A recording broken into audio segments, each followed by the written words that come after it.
Now I would like to introduce and invite you to hear our guest presenter. And I am very excited to introduce Paul Manners, whom I have known for a few years. Professor Manners is an international leader and an excellent facilitator of transformative change in post-secondary education institutions. He is fascinated by change and how institutions need to constantly adapt to stay relevant and connected. Since 2008, he runs the National Coordination Center for Public Engagement, based in the city of Bristol. Currently, he works with universities in the United Kingdom to help them navigate very different demands and expectations being made of them, and in particular, to demonstrate how they really deliver value for society. Paul is passionate about education and learning and its power to transform lives. He trained as a secondary school English teacher, and after teaching for 5 years, he joined the BBC as an educational TV producer on national learning campaigns. He's also chair of the National Trust's Advisory Panel on Learning and Engagement, and advises many organizations on the learning and engagement strategies. When Paul is not working, he is a loving father and keen sports person. Tennis, football, cricket even. He loves the outdoors, but particularly he loves curling up with a good book and listening to some cool music. Paul traveled from England last night to join us and be with us tonight, so please sit back and enjoy the learning ride with Paul Manners. And please join me in welcoming Paul.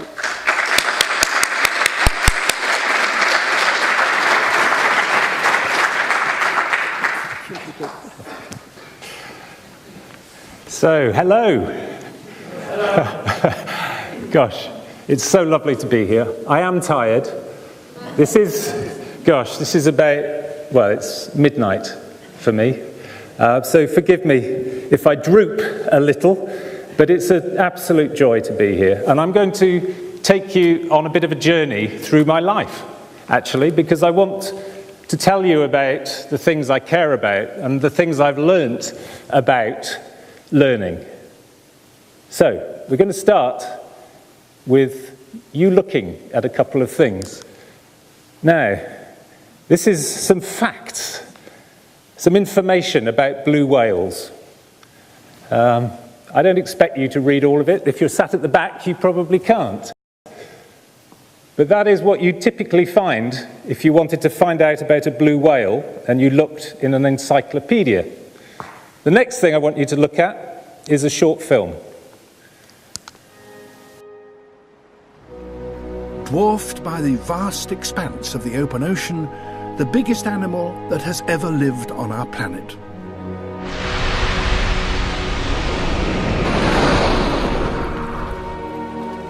A blue whale, 30 meters long and weighing over 200 tons. It's far bigger than even the biggest dinosaur. Its tongue weighs as much as an elephant. Its heart is the size of a car. And some of its blood vessels are so wide that you could swim down them. Its tail alone is the width of a small aircraft's wings.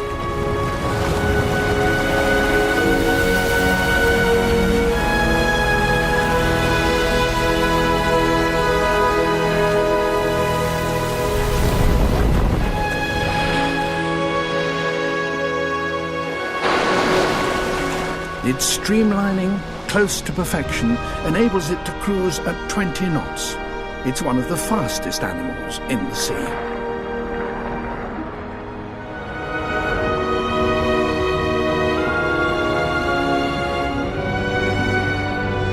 Despite the enormous size of blue whales, we know very little about them. Their migration routes are still a mystery, and we have absolutely no idea where they go to breed.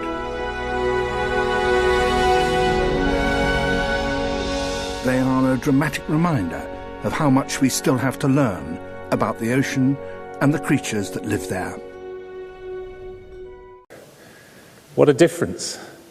The power, I think, of television sometimes to move us and to take us to another place. I mean, I could talk for half an hour just about the craft of making programs like that. I didn't make that program, but I was lucky enough to work with the team who did, and I'll tell you a little bit about that later.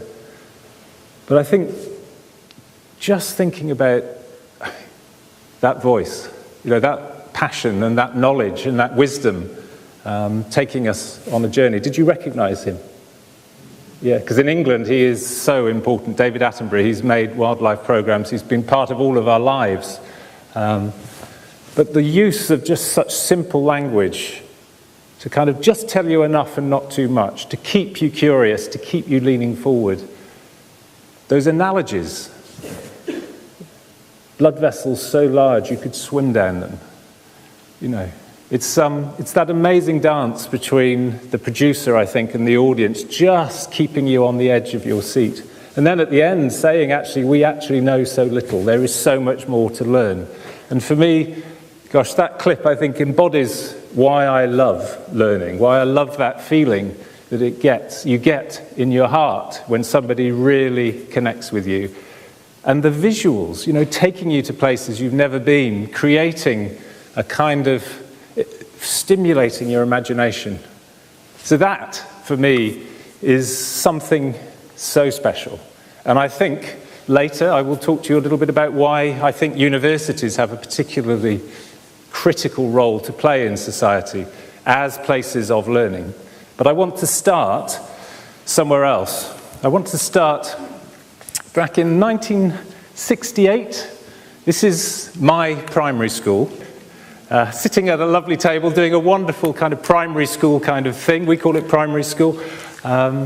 Very creative. It was a wonderful school. This is me. Somewhere in that picture is me. I wonder if anyone can recognize me. Yes, the boy in blue. What happened to those little boys? You know, what role did learning play in their lives? I mean, I can't speak for all of them, but I can certainly speak for me. And I want to tell you a little bit about that journey. So, primary school. And what did primary school offer me? My most memorable learning experience at primary school was linked to this very wonderful country that I am now standing in. That is a picture of Canada. It's a very similar picture to a picture that completely captivated me as a child. The task we were given was to do a project, and our project was called My Paradise. So, I'm complimenting you, aren't I? So I went to what we call a travel agent, and I looked at brochures, and I pulled lots of different countries' brochures off the shelves. The country that absolutely captivated my imagination was Canada. Just the sheer wonder of those mountains, those lakes, those trees, that wilderness.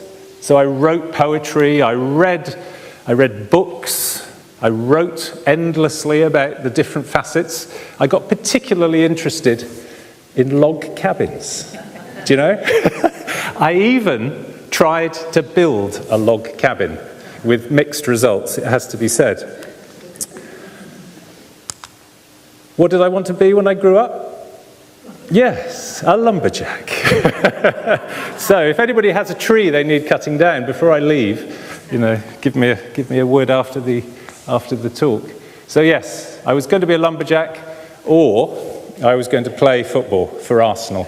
But anyway, neither of those things have happened yet. But I have to say, and I don't know whether any of you share this feeling, my primary school, my entry into learning was absolutely wonderful. It so stimulated me. And at this point, I should be playing dark, somber music, because at the age of 11, I went here. This was secondary school. This was a school called Bristol Grammar School. And do you know what? I hated it. There was so much about that school I really didn't like. You were called by your surname. You called each other as children by your surnames. You didn't use your Christian names. You were sat in alphabetical order. You were streamed by how intelligent you were. It was a terrible kind of transmission model of teaching where you just sat and copied into books. And everything I'd loved about schooling to that point, I found had been taken away from me. So I felt very sad. Here's a wonderful poem by William Blake. How can the bird that is born for joy sit in a cage and sing?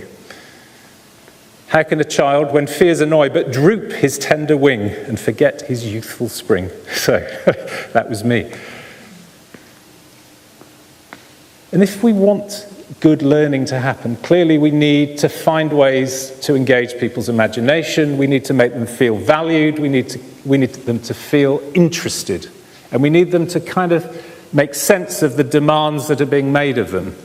I loved geography, I thought, because I loved that experience of entering into this exotic foreign world, this wilderness that so stimulated my imagination. So when in the second year we could opt for subjects, I opted for geography. I couldn't actually spell geography, I've noticed, but anyway. So yeah, what did I expect? I expected to be taken on a kind of journey into the different sort of facets of the world. But what did we do? We did some kind of weird economic geography. One of the first tasks we had was about goods and services, for goodness sake. So here's a list of goods, here's a list of services, and then we had to write about them. So here are my valiant attempts as a 12-year-old to make sense of economic geography. Education is a service. It's one of the most helpful services my little 12-year-old self is telling you. Your life would be rather empty and you would lack knowledge that is needed nowadays to get yourself a job. Yes, universities and colleges are very useful. My father works in a university and performs experiments that will help people in the future, rather like a service. So, I am really trying. And how many times have you sat in a lesson, I suspect, having a similar kind of conceptual crisis? Anyway, it gets worse.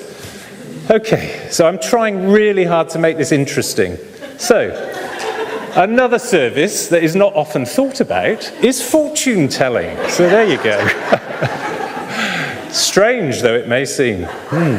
You receive no material goods, only a pack of lies. Yes. In games like roulette, etc., you receive no material goods, usually only empty wallets. Ha ha. Anyway, you kind of get the point.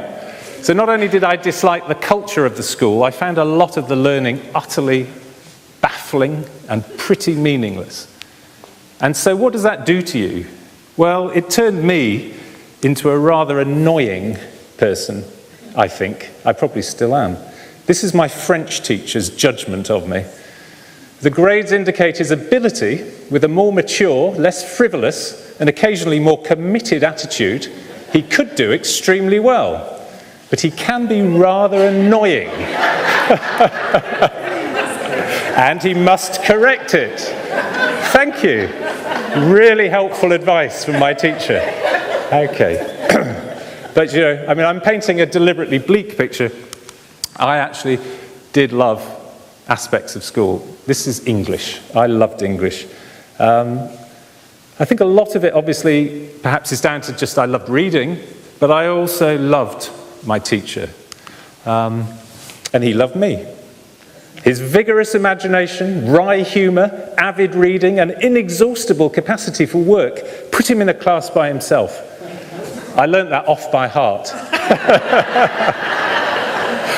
So it's the same boy at the same time Who is this person? Yes, baffling, really. I loved English, and the teacher was kind of creative. This is one of the tasks he gave us. This hypothesis that if you look at the left-hand side of somebody's face and the right-hand side, you see very different kinds of personalities. So I wrote about it in a vaguely witty way. And his comment, 20 out of 20, not bad, eh? Your writing is a constant source of surprise and delight, full of perceptive ironies. You must read Jane Austen in a year or two. And then he gives me a quote. What did I do? I read Jane Austen that night. Yeah, because you do.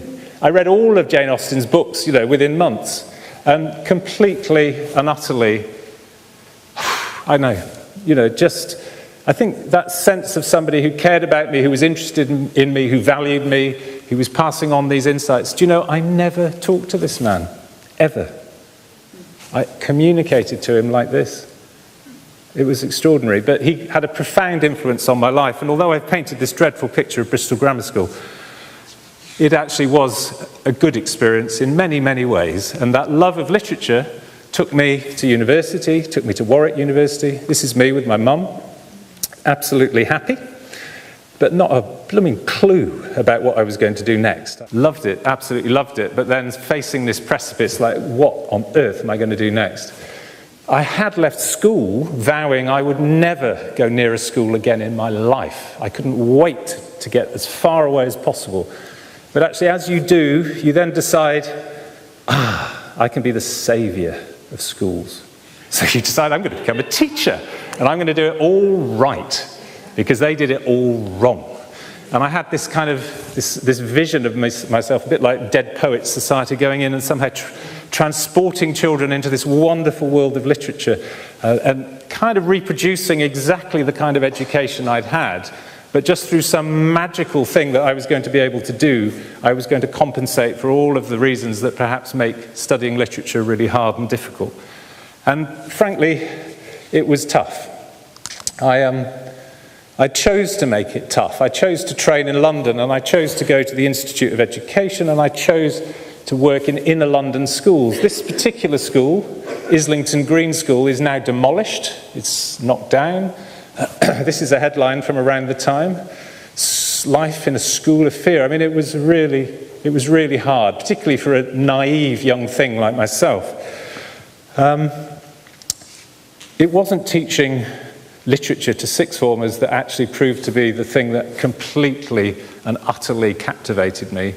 It was actually working with young men like this, young men who could barely read. I had something I'd found so easy. I'd picked up, by the age of 4, I felt completely comfortable and confident with reading. And I was working with young men who could barely think of themselves as readers, and actually trying to understand why that was became a real intellectual journey for me, I think. And I want to share with you some of the ideas that kind of really helped me make sense of what was going on. And this was one book that I read that really helped. This is a book called Ways with Words by a writer called Shirley Bryce Heath, Language, Life and Work in Communities and Classrooms. She spent a number of years as an ethnographer, somebody who really tries to live within a culture and understand it and work in a very collaborative, non-judgmental way with people to really understand their lives. She kind of moved between 3 different communities: the town itself, where these communities were based, and one community that was predominantly white working class, I think it was called Rhodeville, and another that was predominantly Afro-Caribbean called Tracton. She got to know the geography and the lives of these people. This is just one small area. It's by the railway track. This is Tracton. There's the abandoned mill. These are the families that she lived and worked with. And this is the other community in Rhodeville. The ways of living, eating, sleeping, worshipping, using space and filling time which surrounded these language learners would have to be accounted for. She got deeply fascinated by the ways in which children, for instance, were introduced into language. Sitting on their mother's knee being told stories, or being kind of sat quite formally being read stories. Multiply different ways in which language, which reading became part of their experience. And then looking at what happens when those children then go to school and the expectations school has about how you use language and what can potentially break down in those relationships. And she worked really closely not only with the parents and the families, but also with the teachers. And they all became really curious about language and about culture and about the different expectations that they had. She talks about the teachers that she worked with and the students building bridges. So the teachers, she says, are portrayed as learning researchers who use knowledge from ethnographies of communication to build a two-way channel between communities and their classrooms. The teachers became really curious about these differences in language and in different culture, and they really worked hard to understand them better. And it really transformed the ways that they could teach. She goes on to say, critical in the thinking of these teachers was that their approach was not a remedial one designed for poor learners. Instead, they felt that the attention given to different ways of talking and knowing and the manipulation of context and language benefited all students. So by that deep curiosity and respect for difference and a real attempt to understand it and to work with it and not to judge people, she really transformed the opportunities for those young people. And for me, that was a complete revelation. I was also really struck by my own privilege, growing up in a relatively comfortable middle-class home, going to a good school, a good university, and all of the advantage that that brought, and then moving into East London and working in schools where people's lives were so different to mine. And I was drawn to thinking about inequality and injustice, and I was very inspired to discover a writer from South America called Paulo Freire, who many of you may have heard of, whose books kind of just completely helped me make sense that education is not just some kind of passing on of knowledge. It's actually a critical attitude towards the world, towards your situation. And he came up with such memorable practice, ways of working that really genuinely connected to people's real lived lives and drew the curiosity and the commitment to make sense of the world and use that as the driving force for education. Some quotes. Liberating education consists in acts of cognition, not transferals of information. It's about thinking. It's about making sense. It's not about being told stuff and banking it in your head. Knowledge emerges only through invention and reinvention, through the restless, impatient, continuing, hopeful inquiry human beings pursue in the world, and with each other.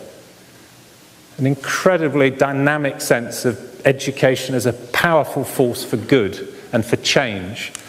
And washing one's hands of the conflict between the powerful and the powerless means to side with the powerful, not to be neutral.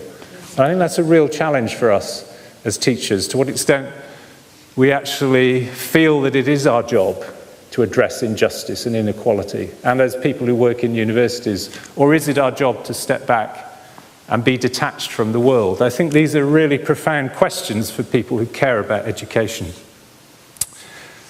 And I was thinking about all of these, and then something else happened that kind of made it all even more interesting. That's my baby boy. That's Will, who is now 23. Isn't that beautiful? But actually, so much of what I was doing, although I was teaching children who were, teenagers, young adults, actually so much of my questioning was actually what happens as we're born and we move into the world and we learn to be, and we learn to use language, and we learn to think, and we learn to make sense of the world. What happens? What is that process? And there was psychologists who were kind of helping you think that this was a kind of biological process, and an innate thing you just kind of grow into yourself, as if you are some kind of separate identity. But actually that just didn't feel right. It's so much about who and what world we grow up in that shapes who we are. And trying to make sense of that, I was drawn to a wonderful Russian psychologist, a man called Vygotsky. The child begins to perceive the world not only through his eyes, but also through his speech. There's my lovely boy. He's looking. But he's also starting to listen. He's starting to hear about the world through language. And that language is being pulled inside. And that language is beginning to shape him and how he makes sense of the world.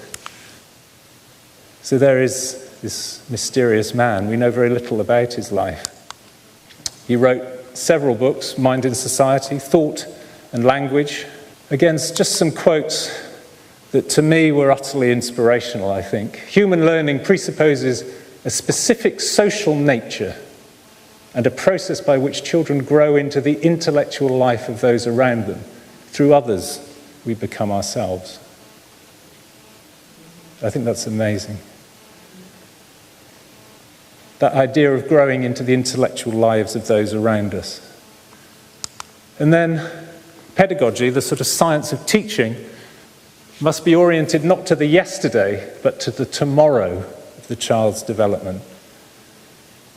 I think this is the secret of all of the best teachers I have ever seen at work, is that they really know the students that they teach. And they really understand where that child is and where that child could be. He talks about this: only then can it call to life in the process of education those processes of development which now lie in the zone of proximal development. It's a funny phrase, isn't it? The zone of proximal development. But I think it's absolutely at the heart of good teaching and good learning, is that it's what you can do with the help of a more experienced other who really understands where you are and what you need to move you forward. And that really intuitive, skilled insight into others' worlds, and then the skillful way in which you can create some kind of experience that will move them forward, is that wonderful dance that I think happens when great teaching happens. And I think thinking of it as a dance, thinking of it as being taken dancing by a more skilled partner who can kind of help you learn the beauty of a beautiful dance, which you could not do on your own, but somebody who isn't so good that they kind of almost trip you up and make you look stupid. But that, to me, is one of the most profound concepts, and I've used it through my life in everything I've done, whether I'm making a television program, whether I'm talking to you tonight, whatever. So, this all sounds rather marvellous, doesn't it? But I got sad and exhausted by it all. You know, I don't know, many of you have been teachers. Everybody says, oh, you have such lovely long holidays. What do you do in your holidays? You collapse and you recuperate. And I used to go every summer to Cornwall and sit by the sea and feel sorry for myself and think, what could I do to kind of not feel so completely exhausted? 5 years in secondary schools was too much for me, and my personality wasn't cut out for it, not to be constantly there, constantly giving. And I thought, what would be my dream job? And I thought it would be still in education, but it would be creating educational television, because that would be just so much easier. And I was right, yes, and I was lucky. This is me, 3 or 4 years later, directing a film in India about Indian education. I had a very lucky break to move into this job, I have to say. One of those extraordinary lucky things that happen. And I started as a producer at the BBC at the Open University. When I arrived at the BBC at the Open University, educational television had a little bit of a bad name. Now let me show you a clip that will give you an idea of what was being broadcast at that time. And finally, how many digits of pi can you remember? Well, there are several mnemonics which can be used for remembering them. And the word lengths give the successive digits. For example, may I have a large container of coffee? But this one is really my favourite. How I want a drink. Alcoholic, of course. After all those formulas involving tangent functions. Yeah. Just dip the sound, Trevor. So yeah. Do you know, it's easy to laugh, and my goodness me, that is not great television. But they were very, very carefully crafted programs. Very, very skillfully done. The problem is that they were lectures, televised. We were kind of encouraged to be more creative than that and to actually think, well, how could you use television to do what television is best at? And I was lucky enough to be asked to pitch ideas for a series for the Open University that was meant to be acting as a magnet for students to come and study an access level course, a kind of introduction to studying science. And so rather than think, oh, let's have a lecture, we thought, well, what could we do with television to make the world of science exciting and interesting for people? We thought, we don't want this to be about knowledge. We don't want to be pumping all you need to know about science down people's throats. We actually want them to be excited by problem solving and skills and the ways that scientists make sense of the world. We thought we don't want, frankly, for it to be presented by people like that other chap, bless him. But actually, if that's the image that people have of scientists, they're perhaps not going to be that interested in it. So the personalities, the casting of the program was really important, so that people who were watching it would feel very engaged by those people and very connected with them. And we also thought, well, how can we use the power of storytelling, of adventure, of narrative, really, to draw people into this world? So rather than a lecture, could we come up with a format for the program that would be more interesting? And after much hard work, we came up with this idea. This is an old mine. It was abandoned decades ago. It's deep, dark, and partially flooded. Can our rough science team overcome its dangers and penetrate its depths?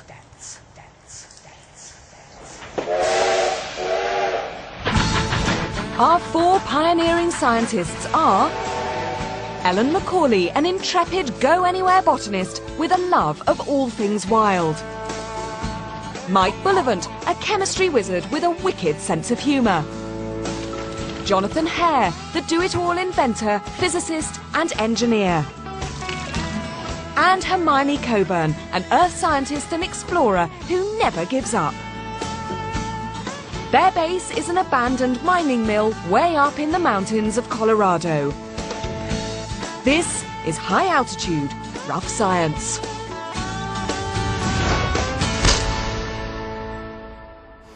Yeah, hard life being a television producer.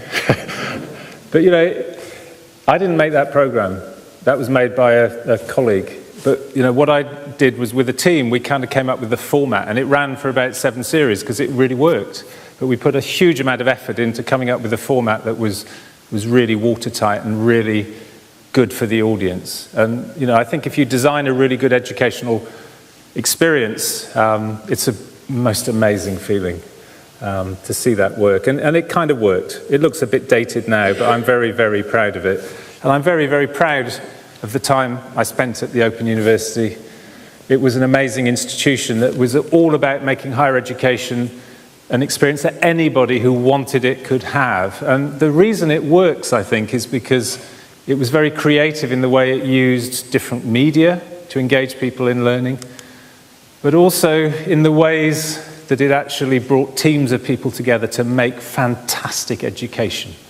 And I think if you think that education resides in just one person who knows everything, who can do everything, and who can somehow magically be the hero, maybe that happens occasionally, but I think most of the best education happens because of teams of people coming together with complementary skills. Because frankly, to be a brilliant teacher is an exceptional gift that very few of us have. And I think we need to think really creatively about how we work together to complement each other's strengths. And for me, the course team at the Open University, which brought together academics, you know, really, really exceptional researchers. It brought together producers like myself, editors who are amazing at crafting good writing, design, illustration, photography, Institute of Educational Technology, looking at ways you can use different media, people who are specialists in learning and the science of learning, and we worked as a collective to produce quality. And actually the students in the UK are polled on the quality of education in their universities. The Open University consistently comes at the top, even though it's a distance learning education. And I think a lot of it comes down to that team. And it was an absolute joy to be part of a team like that. So what am I doing now? I'm now director of this Centre for Public Engagement, and as Joanna said in her beautifully generous introduction, we are trying to make universities think about how they can play a part in transforming the world and making it a better place, not just for their students, not just through creating wonderful research that other academics read, but by doing work that genuinely reaches out and touches people's lives. And we call that public engagement at the moment. We'll probably call it something else in 5 years' time.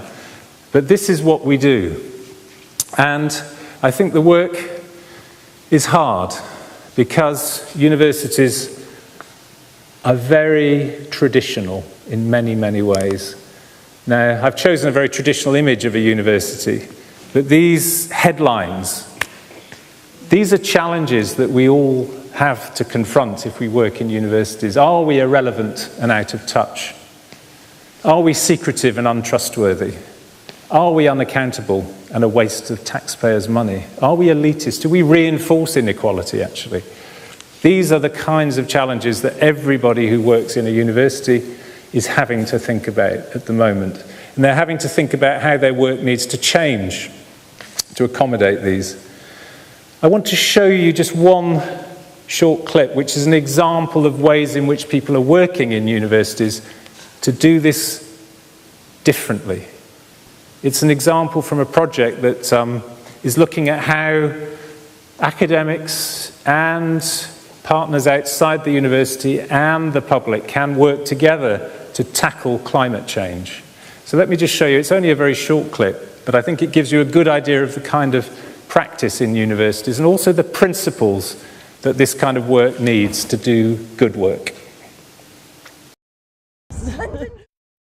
For me, knowledge is power. Power to transform the way that we think and act. It's like a knowing smile. You can express what you hold inside you in words, or if it's more just a hunch, a sense of something, then you might express it non-verbally. Like a smile, knowledge can be infectious. We're learning from and influencing each other all the time. But what makes some of us able to get our ideas across more effectively than others? What is it that makes some ideas live and multiply, while others disappear before anyone could put them into practice?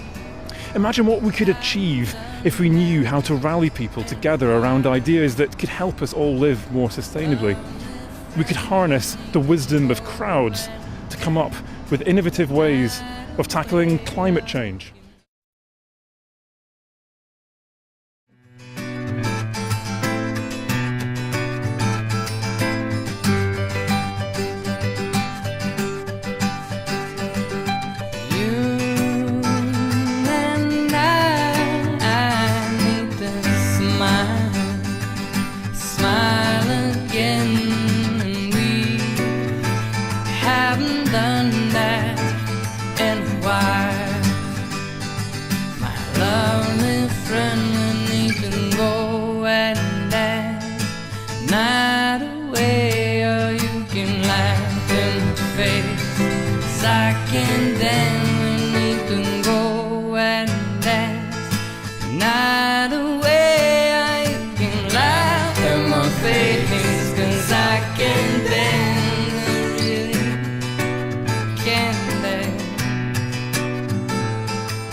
I hope you got that idea of knowledge is like an infectious smile.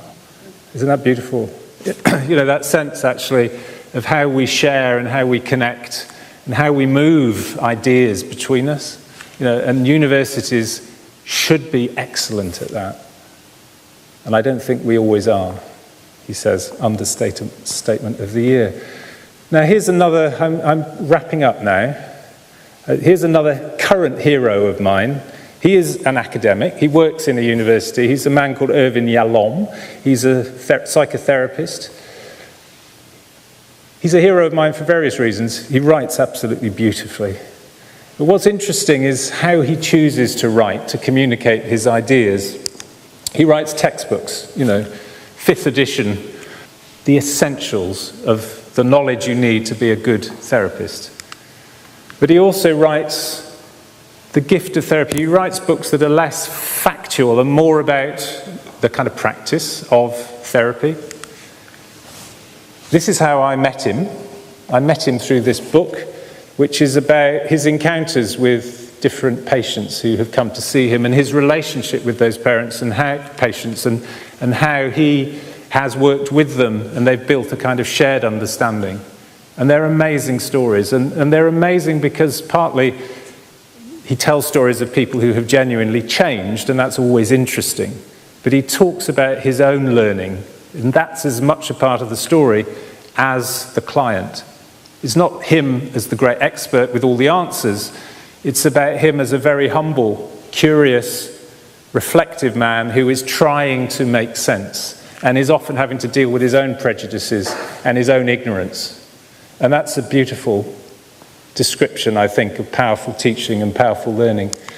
And he's also, interestingly, chosen to write novels because he felt that none of these ways of writing quite did the job he needed to do, which was particularly working with younger students who had very little experience of the world and perhaps little cultural imagination or emotional imagination, actually, to really think about the nature of the work they're entering into. He felt novels were perhaps a better way of taking them into that world.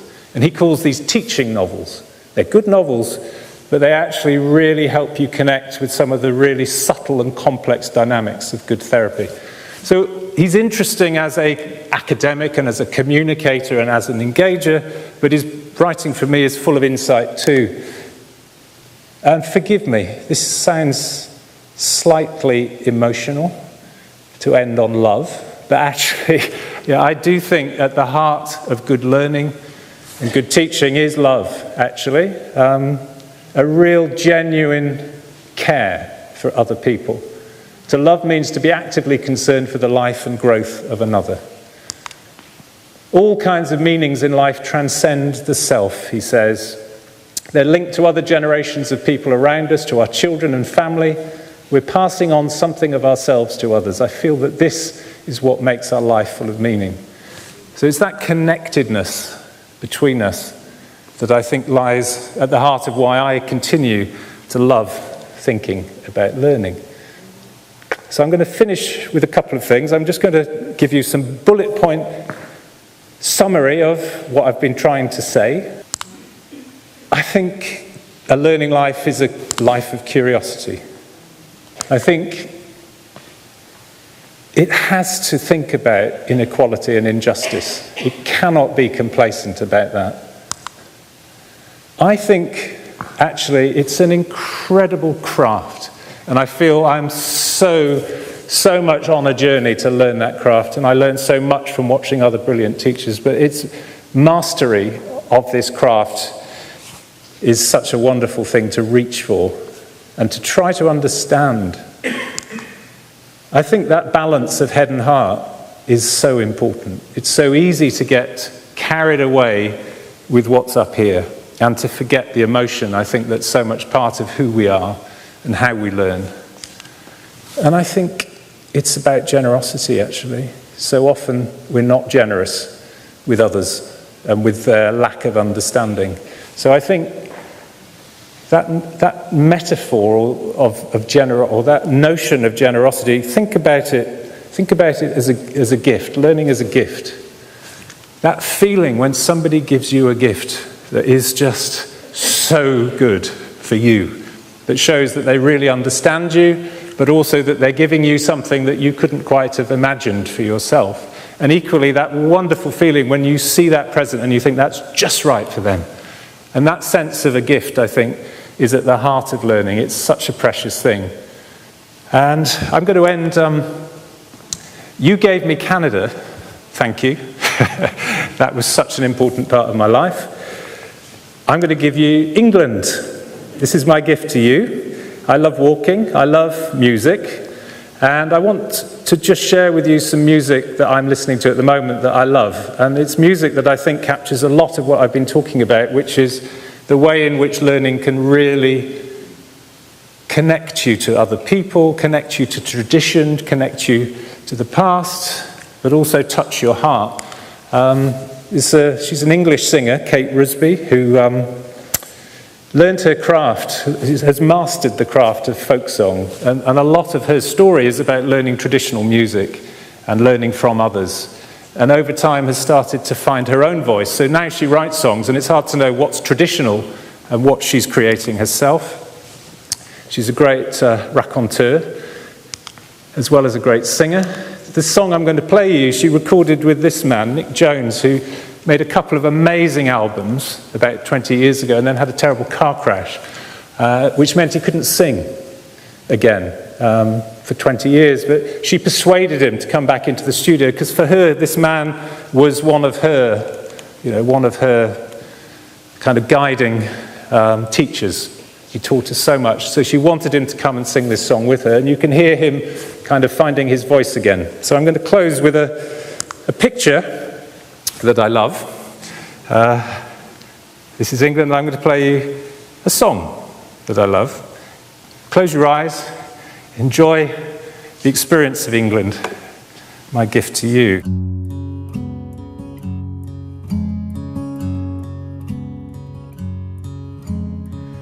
Out in the field where the lark flies, over the earth where my heart it lies. Oh, how it sings when the west winds blow. Out in the field where no one goes. Oh, how I'm cold, will you let me in?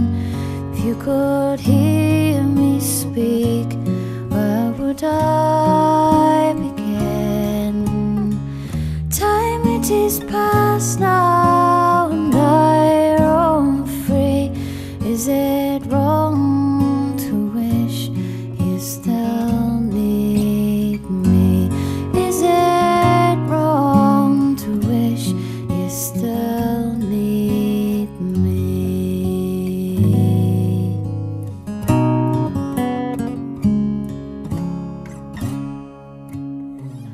Out in the field where the lark it sings, here I was waiting for all of brings.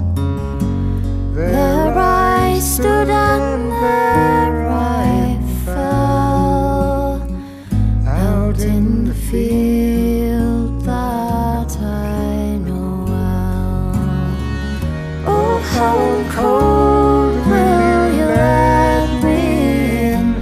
If you could hear me speak, where would I begin? Time it is past now, and I roam free. Is it wrong to wish you still need me? Is it wrong to wish you still need me?